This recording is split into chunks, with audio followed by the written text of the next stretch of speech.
before I hand over, I want to thank Danielle very, very much for doing this for us. Many students I know from Scopus have heard you before, but they're very keen to come in and hear you again, I can see. And we've got a lot of friends, parents and family from the Scopus family joining us, which is great. Hi everyone, this is my amazing safta, Danielle. She's my mum's mum. She's a teacher, she's a broadcaster, she's a public speaker, and a million other things. And as she's about to tell you, she's a Holocaust survivor. I've been very lucky to grow up with 3 grandparents, 2 of whom live down the road. And I've also been lucky that I have a huge extended family. I've spent almost every simcha and chag surrounded by 20 plus family members. My safta didn't know any of her grandparents, and most of her family life growing up consisted of her parents and her sister. When I reflect on what it means to me to have grown up with Holocaust survivor grandparents, both my other grandparents were also Holocaust survivors, I really think about family, and I also really think about cherishing the beautiful moments. I really treasure the special relationship I have with my safta, and I am constantly struck by her strength and her positive outlook on life. I feel very proud to be her granddaughter.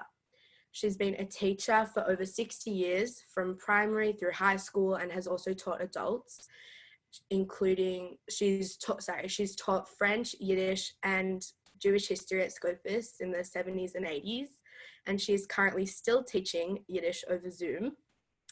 She's been part of more organizations than I can count, and was awarded an OAM for services to women, to education, and to the Jewish community. Her social life is definitely busier than mine, but these days mostly on Zoom as well. And after turning 80 last year, she went traveling for 8 weeks across 3 continents, a lot of it on her own. I'm very honored to have been able to share this commemoration with my safta. And safta, over to you.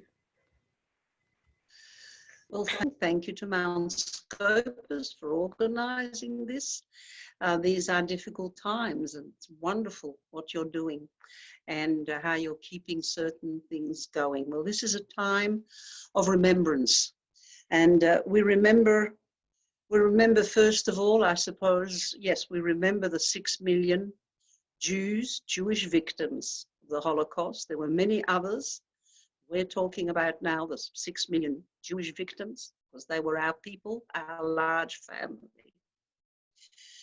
And we remember the atrocities, the horrible events, the horrible things that people did to one another during those years. And we remember them because we want to say never again. We would never do this. This is never going to happen again.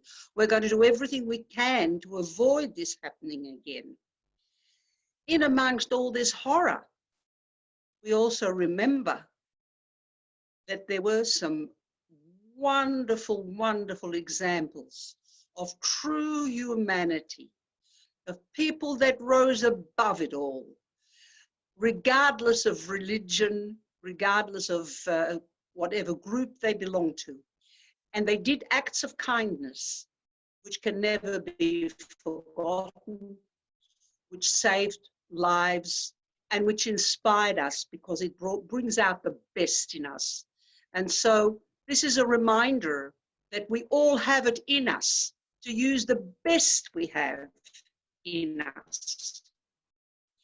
And I'm here thanks to one of those wonderful acts of humanity.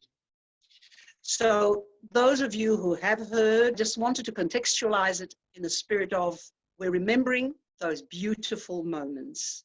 And I am constantly paying tribute to this family that had the courage and the love to look after me.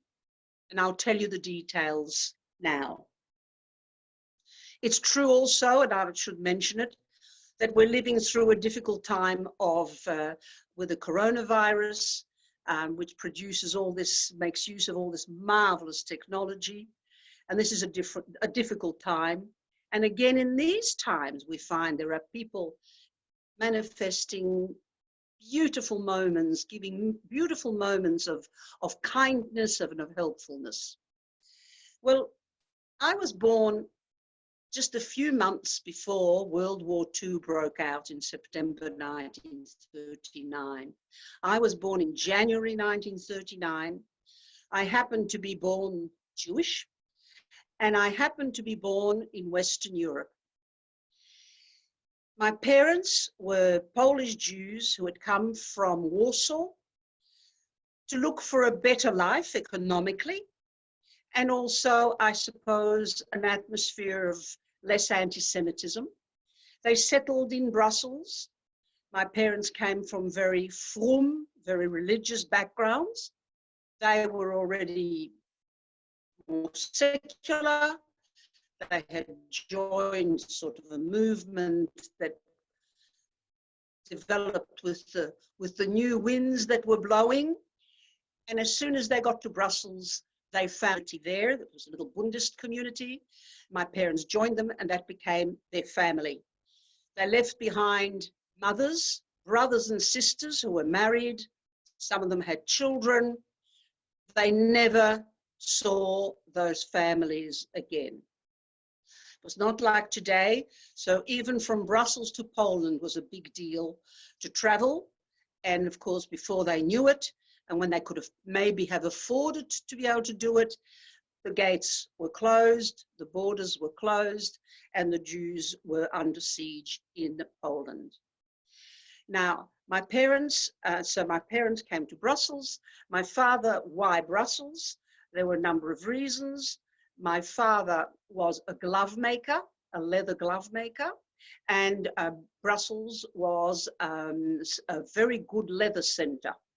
So that was one good thing. They made a lot of leather bags, and my father being a leather glove maker, it sort of all fitted in nicely. Secondly, my father already had some cousins living there, and it just seemed like a good place to go to make a living. I was born in January 1939. The war started in September, and by May 1940, the Germans walked into Belgium. I was 16 months old. Everything I'm telling you now is not from memory. These are things I learned later on. What is of memory will come as I grow a little older. In October 1940, and the Germans were exceptionally well organized, as you all well know. In October 1940, out came an edict in Belgium that all Jews above 15 should register. The idea, of course, was they had an immediate hold over the community. They knew exactly where everybody would be. The Bund, the party that my father belonged to, had already decided they would not register. My parents were not Belgian citizens. They were never granted Belgian citizenship, although they wanted it. They lived there for 20 years, but never became Belgian citizens. So they decided they were not going to register.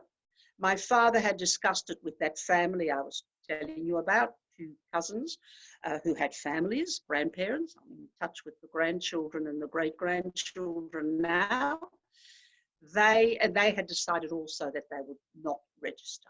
And apparently, I read later, that there were some 13,000 Jews that did not register in Belgium. So they could keep their identity and their whereabouts much more concealed. By May 41, or maybe 42, there was already a new, May 42, I think it was, there was a new edict that Jews were to wear yellow badges. So that'd be very, very distinctive when walking through the streets.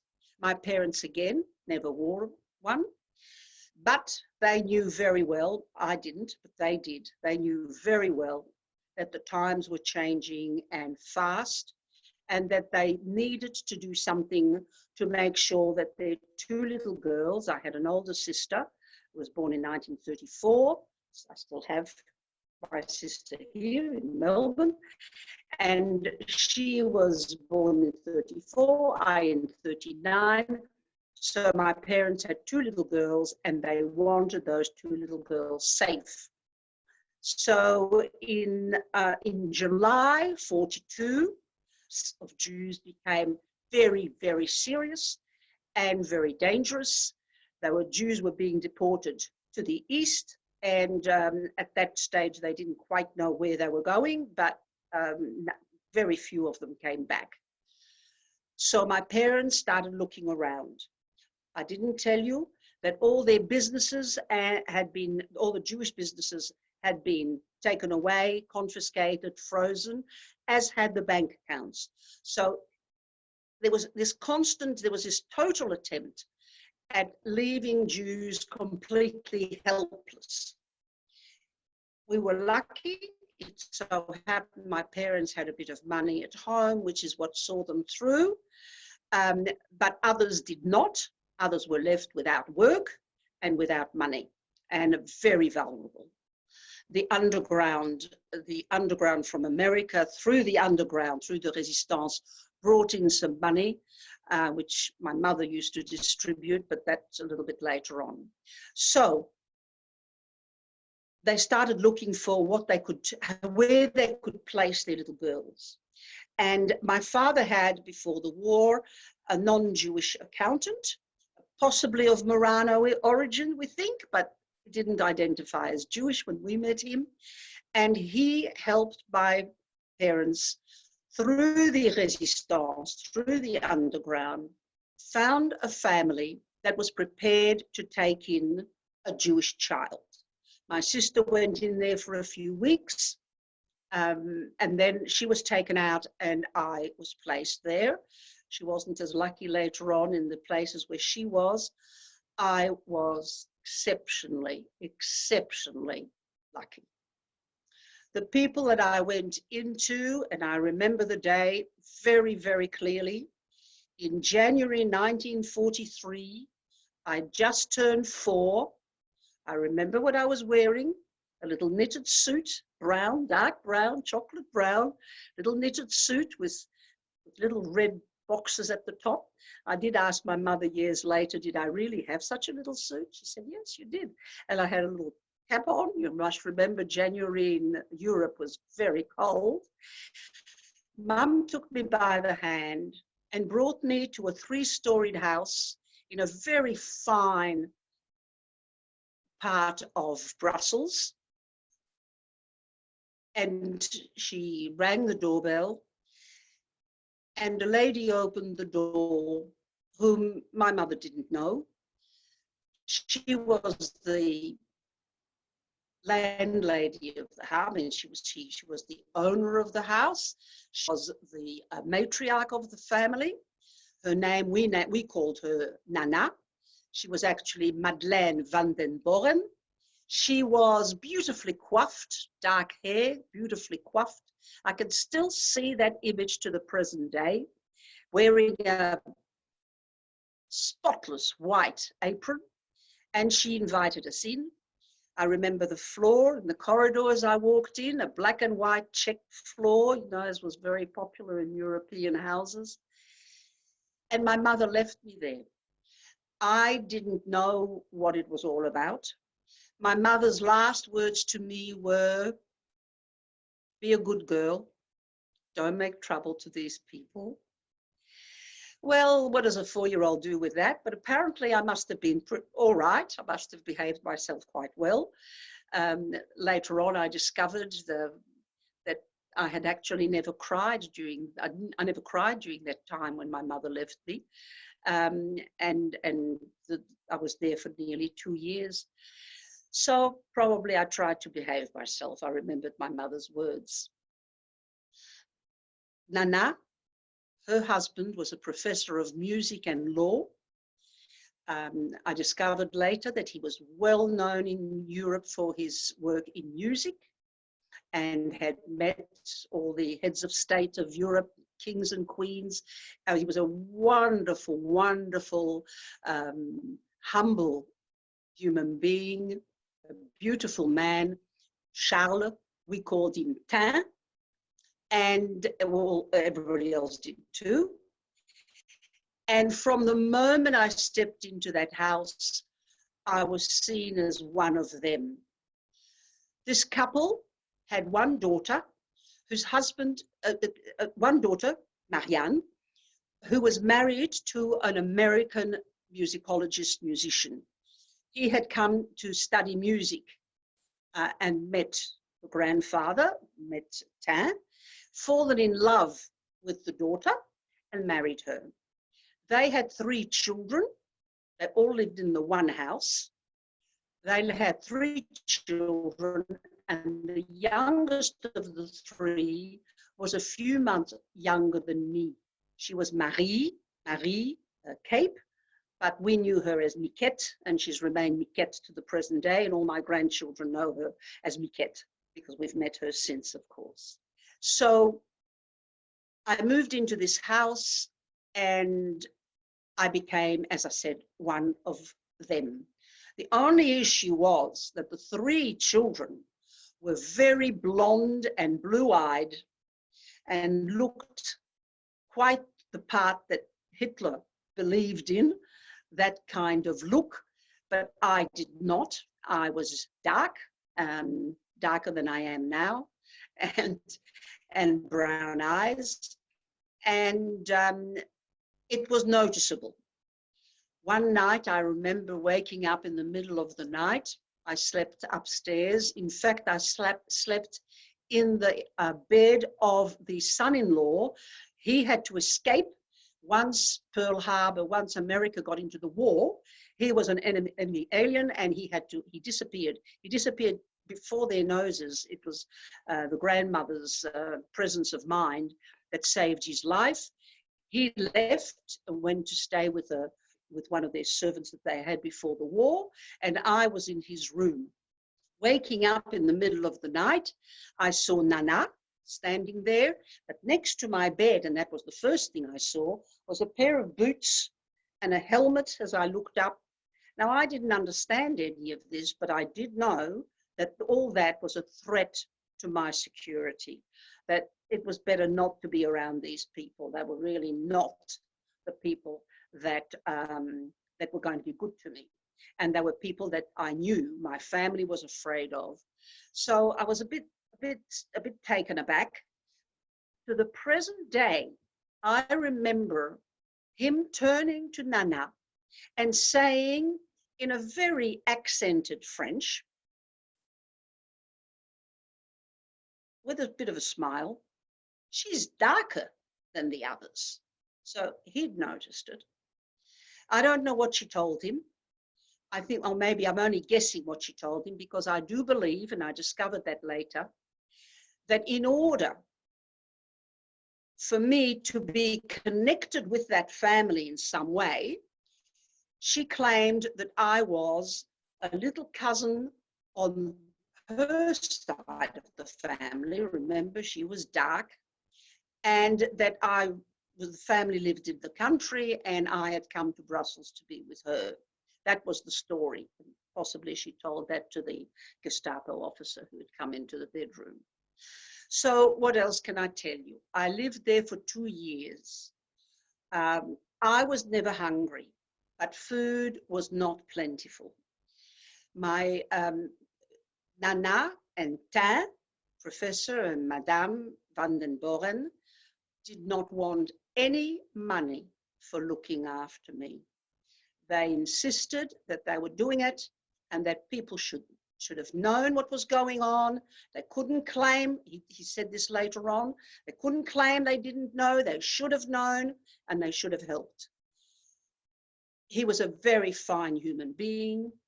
He was asked by the Germans to go on a lecture tour. So he was quite famous, as I said. He refused on the grounds that he was too elderly and too sick. He was then in his 60s and lived to a ripe old age of 90 in good health. But it was his protest. He abhorred that regime and he stood up in his own way. He resigned from his position at the conservatorium and he would not cooperate and collaborate with their wishes. They looked after me amazingly well. I became very close with Miquette. We did everything together. She was 8 months, she still is, 8 months younger than I am. We did everything. There were no bathrooms in those, there were no elegant bathrooms. So we would bathe in a tub, and the two of us would bathe at the same time. We warmed our feet under the stove in the cold winter together. We played all day together. We ran around in the little backyard together. And when Easter came and the bells tolled out all these beautiful presents, I found my present too. It was a little pull-along bunny. So that little pull-along bunny was especially for me, and she got another toy.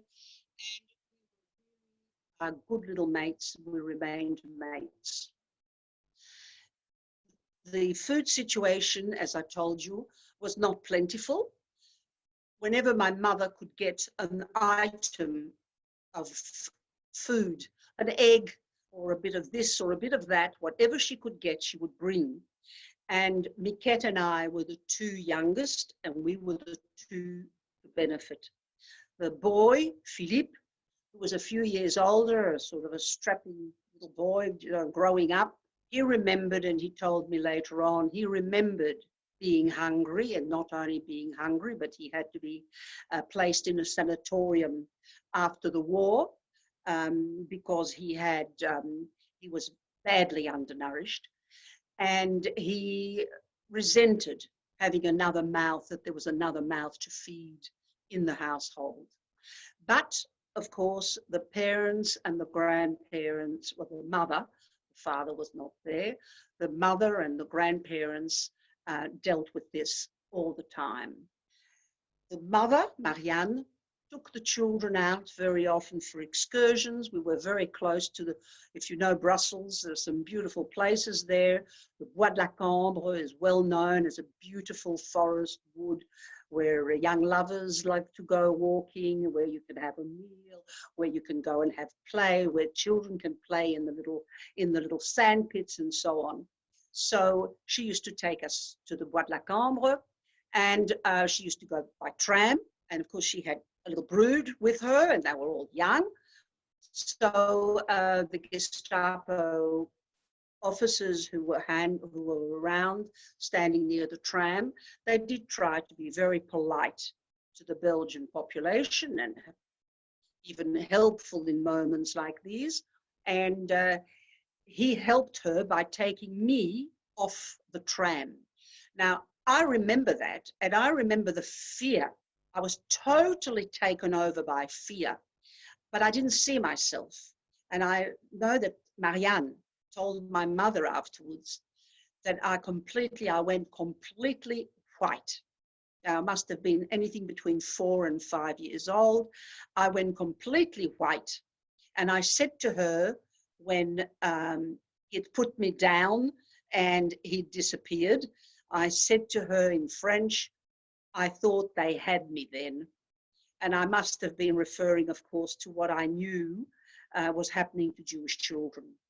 Because what I didn't say to you was, in January, when I went into hiding, in the same week as I went in, a convoy left from a little town called Malines, it's a little town near Brussels, where all the deportations started from.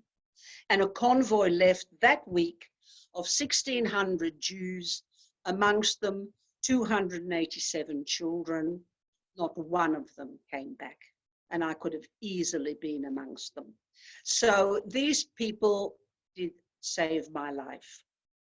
The one, as I told you, I was 4 when I went in. We spoke French at home, although my parents between them, amongst themselves, spoke Yiddish. The only Yiddish words I had at that time were, Ich bin a Yiddish Mädel.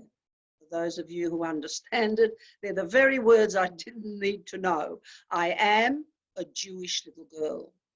And I was warned, I can't remember by whom, but never, never to say those words aloud. so that nobody would pick up that I was Jewish. We were there for some, I was there for some 2 years. I remember so distinctly the day when my mother took me there. I remember, as I told you, what I was wearing. I cannot remember when my mother picked me up. I know she did.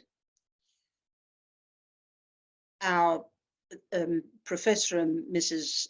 Van den Borren, Tin and Nana, suggested to my parents not to take me out yet, not to go back into their own apartment, because the winter was coming, how were we going to heat it, etc.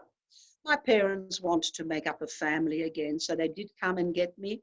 My mother came. I do not remember that one little bit. But I do remember we moved into a little apartment, the 4 of us, and we made up a family again. The 4 of us survived. The mood was very, very black. On the 8th of May, I was picked up somewhere in October, November, my mother came to get me, of 44. But I do remember, so we lived together for a few months. I remember Mum and Dad, my parents were very, very sad. They were very sad.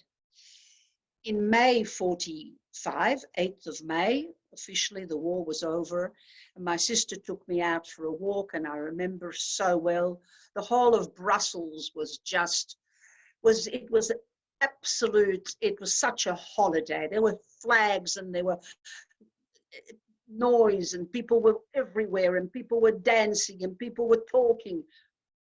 But not so the Jewish population. Jewish population was counting who was possibly alive, who was still alive, was there anyone alive. They were discovering what had happened to their world in Eastern Europe. It was horrific. It was horrific. I still didn't quite get it, but I get it. I got it. As I grew, I got it in retrospect. I started understanding what the mood was and how tragic all this was. Well, I started going to school, back to school, to a Belgian school. I started going to my Yiddish school, and life seemed to be going normally. And gradually, my parents, still desperately looking for relatives. My father discovered most of his family was gone, but he discovered that a sister of his from Warsaw had gone east with her husband and survived in Siberia. She'd been repatriated to Poland, and so there was one sister. He discovered that there was a younger brother who had survived in Shanghai. He had also gone east with his young wife through to Bialystok and then to Kovno.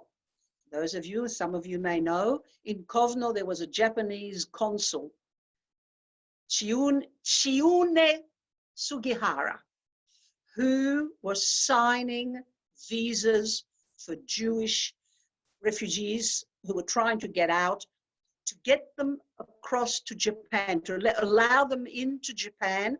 Through Japan, they went to Shanghai, which was an open city at the time. So my aunt and uncle, with a little girl born in Shanghai, had gone, they had landed in Shanghai, and now we discovered that they were alive. So my parents started looking, and as did my uncle in Shanghai, where do we go now? We'd like to make up a little family again. The ones that were left, let's make up a family. Well, they all wanted to go to the United States, but the list of Polish citizens, the quota for Polish citizens or Polish-born people to get to America was very long. The papers that first came through were from Australia. And so my uncle from Shanghai with his wife and child came to Australia, and they organized papers.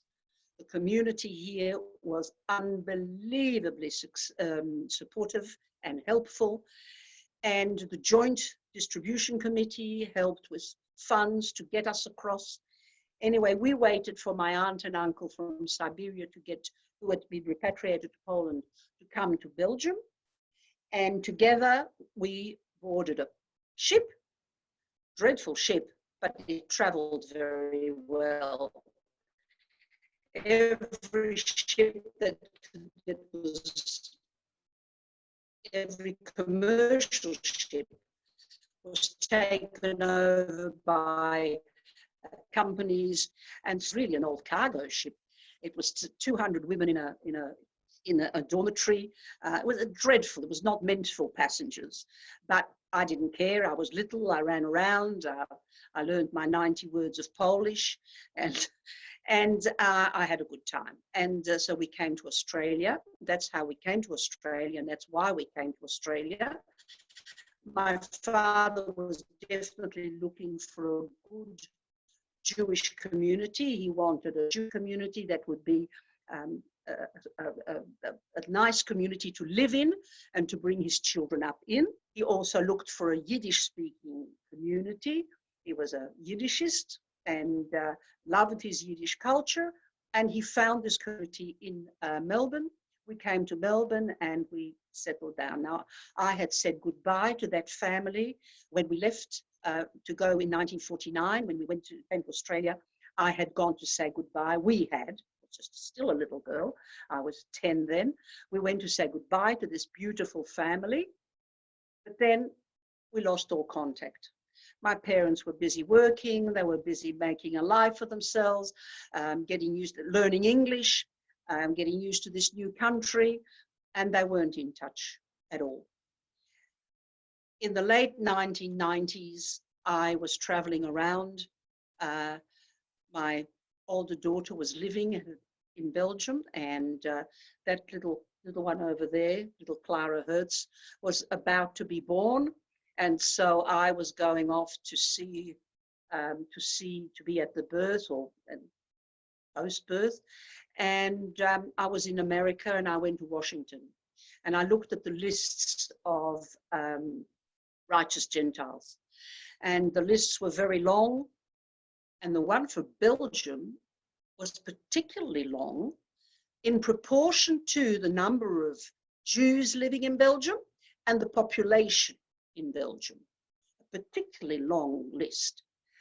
And my eye went up and down, different lists. And of course, the people that had saved me, the Van den Borren family, they were not there. We hadn't done anything to honor them.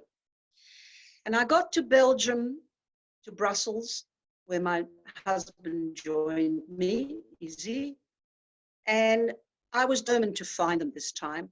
And he just put a telephone directory in front of me, my husband, and said, ring them. I knew the name, and I rang. I rang a P. Cape, and I thought it would be Philippe Cape. So I rang him, and a woman answered, and I said, I'm looking for Philippe Cape. And she said, oh, you're looking for my brother. And I said, and who are you? P. Cape? I didn't know a P. Cape. She was Patricia Cape, one of 3 children born to that couple after the war. I didn't know them. But she put me in touch with Philippe, and I went to visit Philippe. And that was an unforgettable moment. I was already by then determined that I would submit their story and submit them as Righteous Gentiles to Yad Vashem. When I told him I wanted to do this, he said, you know, my parents and my grandparents, mostly my mother, my grandparents, didn't do this for this reason, but it's a beautiful thing you're doing. And he asked me, did I have a photo of my family? Well, what good grandmother doesn't carry a photo of her family? So I had one photo, not on my phone. I didn't have a mobile phone at that time, but I had a photo. And the photo was of my husband and me, Izzy and me, our 3 children and their partners, and 4 grandchildren. He took this photo in his hand. He was a very handsome man, well built. He loved sailing boats. And so he was strong and he was tall. And he took this photo in his hand. He burst into tears. he burst into tears. And he looked at this photo. And when he managed to collect himself, he said to me, when I see what saving one child has produced,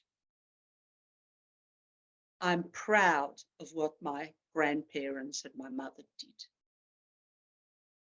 And we all know our tradition tells us, save one life, as if you've saved a whole world. And it was a very moving moment. When I said goodbye to him, he said, we're not saying adieu. We will meet again. We will see each other again. We're not going to lose touch of each other now. And that was exactly the same reaction as the younger sister, Miket. The older sister, Anne, whom I remember during the war, had died young in her 50s, so I didn't see her again then, but I did see Philippe and Miket and the younger sister, Patricia. Unfortunately, the two younger brothers that had been born after the war had died. There was a lot of tragedy in that family. And so this is how I finally submitted them to Yad Vashem, where they were honored as righteous Gentiles. And all my grandchildren have been to Israel, have gone to have a look at the names that are on the lists in the garden of the righteous Gentiles under Belgium. And I'm very proud that I've done that because they gave me the most precious gift they could have given me, and that was life. And they looked after me in the most beautiful, beautiful way. And they were kind, and they were noble, and they were not afraid. They had a lot of courage. And what I didn't tell you is that even when statements came out of the Gestapo headquarters in Brussels, when they realized what was going on, that Jewish children were being hidden by Christian families, they came out with statements that the hiding of Jewish children in Christian homes will not be tolerated. But the people where I was hidden, and they were not the only ones, just ignored it. They kept us. They kept their own grandchildren from going to school, lest they say a word, lest they happen to say, oh, we've got a Jewish child staying with us or something. But they just persevered. They kept us.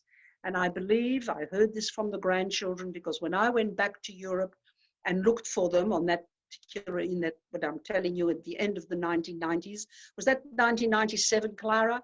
Is that when you were born? Yes.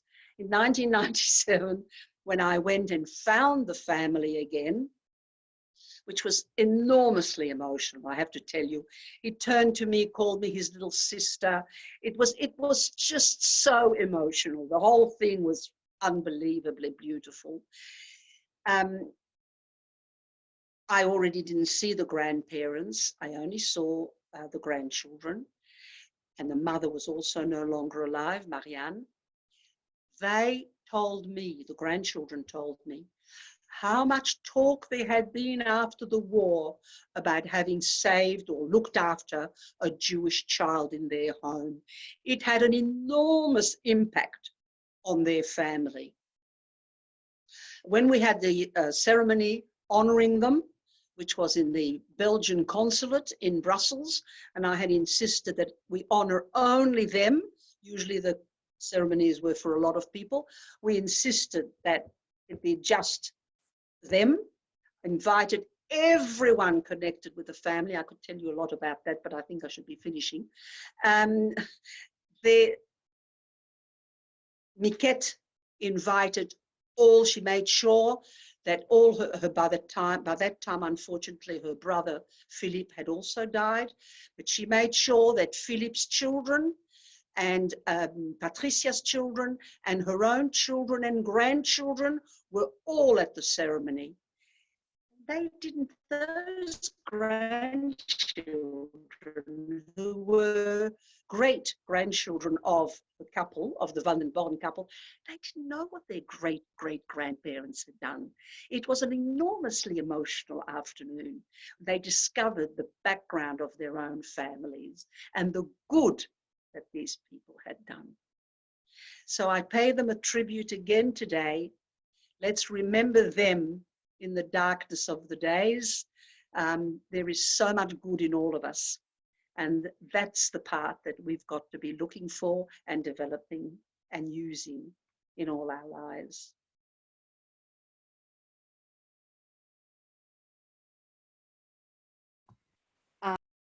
Do a few questions now. Jared, yes? Okay. We have a question from Eva Rutman asking you, Safta, where your parents worked during the war. Oh, that's a long story again. My parents took a room. You know, in Europe, there are a lot of these apartments that are built around a courtyard with a heavy double door in the front. And my parents took a room in one of those apartment blocks. They paid for that room. As I told you, my parents had a bit of money and they paid for that room. There were quite a few Jewish people hiding in that block. My father was a very enterprising man, I have to say. He installed a series of bells that would connect the Jews in case there was a danger, in case somebody walked through those double doors and we knew who they might be, whether soldiers or policemen or Gestapo. He would let everyone know, and he organized a hiding place in the cellar where you had to pull a cupboard to close off the entrance to the cellar. Well, on this particular day, that's what happened.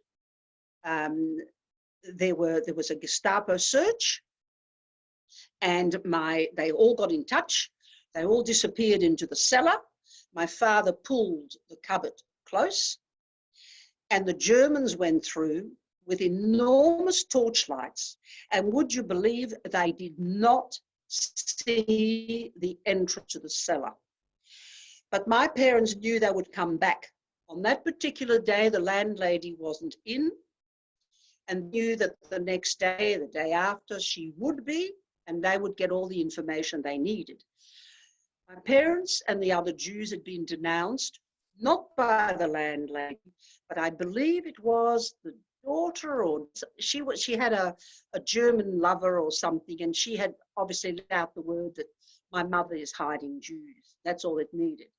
So my parents left that hiding place. That my father had a very Semitic appearance, but they braved the trams. My mother had a forged identity card. Anyway, they went on the tram and they went out to an outer suburb, which is now not so outer anymore, but it was then. It was almost like living in the country, where a friend of theirs, a Jewish friend, was still living in his own house openly. No neighbors hadn't denounced him, and he was living there. But they couldn't stay there very long. Through the accountant I was telling you about before, they managed to find another place. By this time, we're talking June 1944. They found another couple that were prepared to take in my parents. A wonderful couple. They've been honored too. Flores did that. He was an engineer. She was a secondary school teacher. They had 3 children. In order to secure their children, to make sure the children were safe, they sent them to the country to an aunt so they could take in a Jewish couple. And they took in my parents, and with them also we've remained in touch with the next generation, the children. I remember the children very well. And they looked after, my parents stayed there till the end of the war. So that's where my parents were. My father never left his hiding place. My mother was very brave, very courageous, and with her forged identity card, She traveled around distributing the funds that were coming in from America through the Resistance, which I mentioned before. She was distributing them to the Jewish families that had been left without any means. So she would deliver a bit of money to keep them going. On one occasion, she was traveling on the tram with my sister, and she had a list of the names where she was going to be going with addresses. They were taken off the tram for a search. Now, it was not a search for Jews. They were looking for illegal people who were living illegally in Belgium. But they were all being searched. So while my mother was waiting, she first of all sent my sister away. Nothing to do with her. She did not want, in case she gets picked up, she didn't want her child to be picked up with her. So her daughter, and Florence remembers to the present day and tells me, she looked from around the corner to see what was going to happen. My mother took the list. She had this list of names. She knew it would incriminate the whole list of people. She actually chewed it. She ate it. So that she had nothing. By the time they came to search her, she had nothing on her. So on that occasion, she was let go. Everything was fine. And she continued on her way. But that was, yes, there was danger all the time. I haven't told you that my mother used to come and visit me almost every week where I was hidden, but she avoided any emotional show of emotion towards me. She tried not to hold me. She tried not to kiss me, because she didn't know whether she would be able to come again next week, whether she would still be around next week. And she didn't want me to sort of break down having to say goodbye to my mother again. So, but I used to watch what she was doing and where she was, and all she was doing was talking to Nana. They spent all their time talking to each other. When I later asked my mother, what were you talking about? She said, well, Nana was always reassuring me that that means my mum, and her family would survive. Just keep going. She was giving me courage to keep going, and that we would survive. And indeed, the four of us did.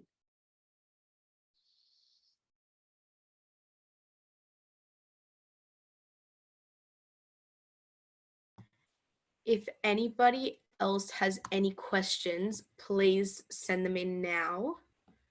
And yeah, I'll just wait a little bit to see if anyone has any questions to ask.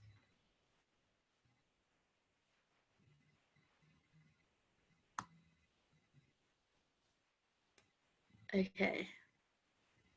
It seems like there aren't any. So Jared, are you going to be wrapping it up? I will. I want to thank Danielle for an incredible story. I'm actually looking at Eva Ruttman's comment, an incredible story beautifully told. You've moved us all tonight, and we're very, very lucky to have you share with us. And particularly poignant that we think, as you say, about the light amongst this darkness. Yes. So thank you very much to you and to your beautiful grandchildren, who we know very well. And, you know, please God, we'll share many more joyous occasions together. That's exactly true. That's what we're here for. And I thank you for including me. Thank you. And thank you, everybody, for joining us. Thank you so much. Thank you so much. Thank you. Thank you.